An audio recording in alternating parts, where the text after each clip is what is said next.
نبی کریم صلی الله علیه و آله وسلم جون او کردار خپل کړو. دویمه لار دا ده چې نبی پاک صلی الله علیه و آله وسلم فضائل او طریقې هر وخت یاد کړو. بسم الله الرحمن الرحیم. وما ارسلناک الا رحمة للعالمین. صدق الله العظیم.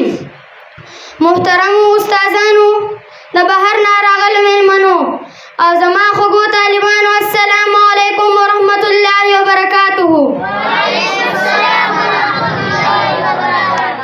ما دا نن د ربیع الاول میاشت په پیغام په باره کې د یو څو خبرو موقع راکړل شوې ده. عزتمندو مسلمانانو، د نبي کریم صلی الله علیه و آله وسلم د پیدایش د وجې ربیع الاول میاشت ته په نورو ټولو میاشتو باندې ځانګړي اهمیت حاصل دی. د دې میاشتې پیغام دا دی چې نبی کریم صلی الله علیه و آله وسلم ژوند او کردار خپل کړو.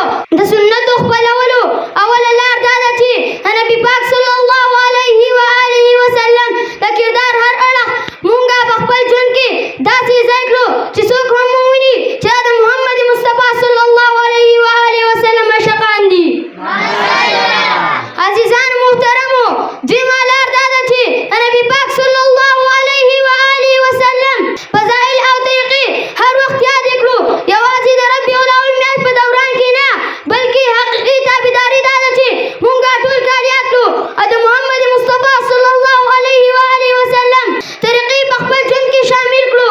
هر وخت غور وکړو چې څنګه د نبی پاک صلی الله علیه و آله وسلم د سنتو سره سم ژوند وکړو.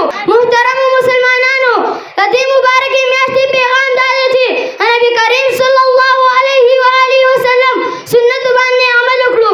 الله دې موږ ته د عمل کولو توفیق راکړي چې خپل